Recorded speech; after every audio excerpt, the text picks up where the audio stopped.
Hey all, Andrew here, and what am I doing, you may ask?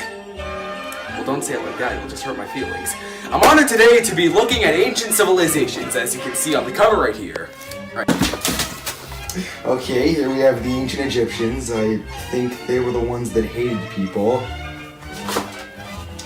Here are the ancient Mayans. They were the ones that built the pyramids. And here we have the people that live down the street. Who wrote this?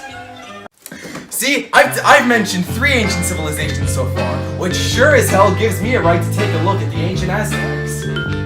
Oh! I know, I said the same thing when I first heard the name. The Aztec civilization. Surely you can't top the ancient Egyptians or the brown-haired white boys, but I knew the minute I saw Indiana Jones and the Kingdom of the Crystal Skull that I wasn't in for any ancient civilization, I was in for the Aztec civilization. Now I know that movie features heavy emphasis on what is implied to be the Mayans, but anyways, back to the Aztecs. The earliest sighting of the Aztecs was in Mexico in the early 13th century. You're probably wondering why Mexico? Not because they just saw Breaking Bad, but it's because they saw an eagle perched on a cactus and took it as a sign to make their settlements there.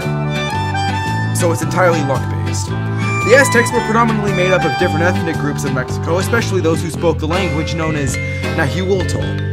I definitely mispronounced that. The Aztecs believed in a variety of things, such as many hundreds of gods, but particularly one god called Huitzilopochtli. I definitely just mispronounced that as well. The god of sun and war above all others. They believe that they live in the area of the 5th sun and that any day the world could end violently. Maybe they had a point. So yes, to stop this, they performed human sacrifice. Kind of like the Romans, which I discussed in my religion episode. The government of the Aztecs is much similar to other governments around this time because it's entirely based on a social pyramid with the highest earning at the top and the peasants at the bottom. The culture is actually just like the people, a mass collage of different cultures with every type of person bringing a new culture. But to go more in-depth on the society and the societal changes, there were slaves who always got the bare minimum for survival and were treated like dirt, and wealthy aristocrats with their egos tilted who thrived on the hard work of the slaves. Now I know you want to hear about the other aspects of the civilization, but we'll get to that in due time. Before we do, I just need to take a quick water break. Sorry about that. Anyways, Sorry about that. Sorry about the interruption. Anyways, going back to the civilization, a big part of any civilization is technology. Just look at any Gen Z kid on the street. Now, seeing as how this was the 1300s, you couldn't just boot up RuneScape and have a nice session with the boys. No. You would have to hang out with them in other ways, like finding ways to make drills out of bones and reed, or by improving one's spear throwing abilities by making something called the Addle-Addle. I probably just mispronounced that, which aided in just that, your throwing abilities. It can also aid in one's fishing skills. The technology of the Aztecs was far more advanced than any other civilization, which is pretty easy to infer based on the weapons. But beyond that, the final basic aspect of any ancient civilization is the geography. Due to being based in Mexico, it was extremely hot, but they were in a part of Mexico with lakes, mountains, and those lakes had clean drinking water in them. Now I know what you're thinking. Mountains exist in Mexico? Yes, they did in fact exist. They lived alongside the south side of Mexico. The lakes, as mentioned before, gave easy access for food, water, and reeds, which was essential in creating drills, as mentioned before.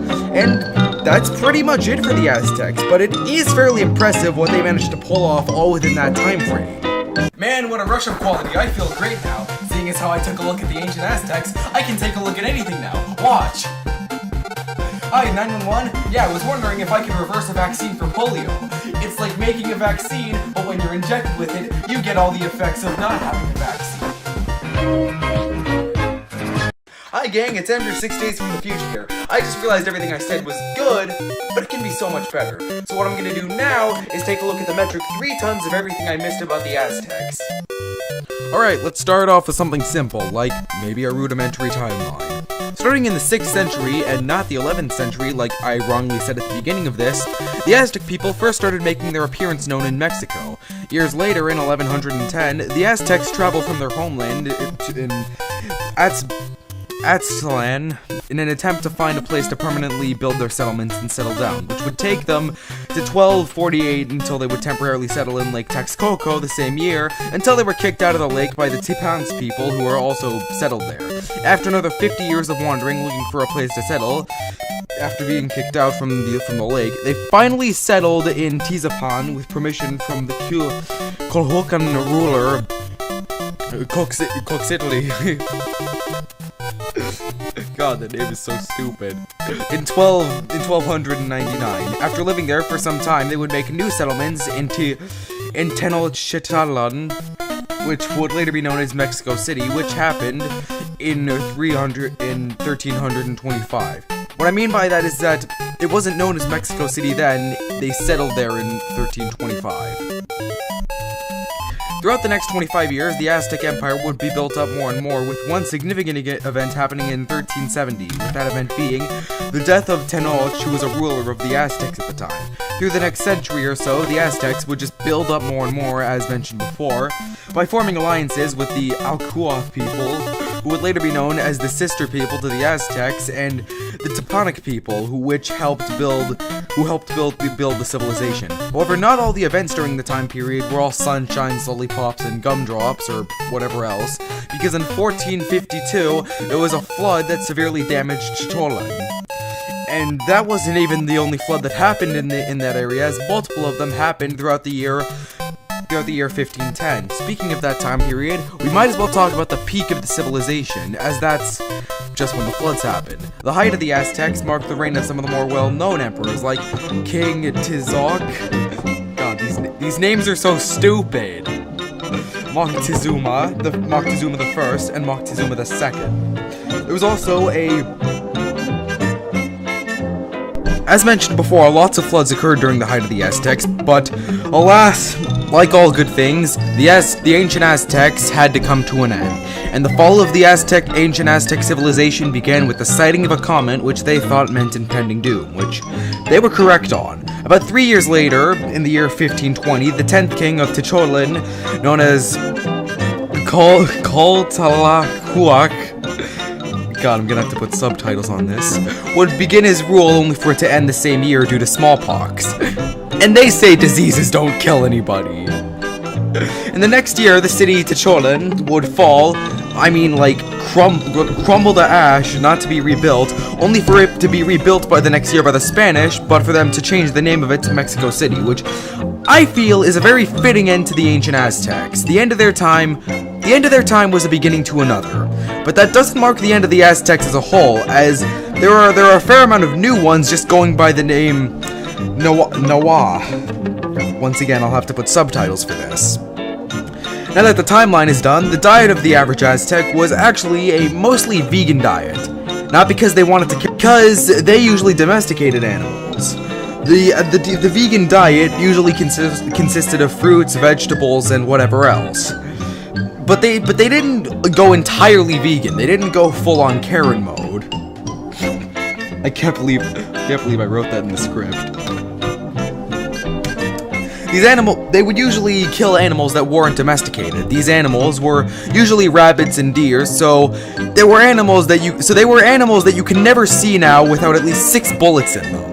Now for the final aspect I think is worth mentioning is things they did for fun, such as playing a board game called Patoli, playing music, dance, and reading poems. They had a great appreciation for the arts, but don't let that fool you, because beneath the kind, aristocratic, sophisticated exterior was something psychopathic. They found fun in literally ripping a man's heart out of his chest while he was still alive. Now that may scare you, but hey. They were the ones to invent chocolate. That is about everything I missed with the Aztec civilization, and overall, they're pretty decent. I really like how it demonstrates a message that no matter how well built your society is, it can come crashing down at any moment due to either people not behaving themselves in the actual civilization and causing a few hiccups, or just natural causes. Now, obviously, that isn't the whole message of the Aztecs. That's just they didn't exist just for that one message. However, I think they got the message across pretty well. But I think the number one thing you can infer from this is don't call 911 asking for a reverse vaccine, okay? They're gonna break my legs!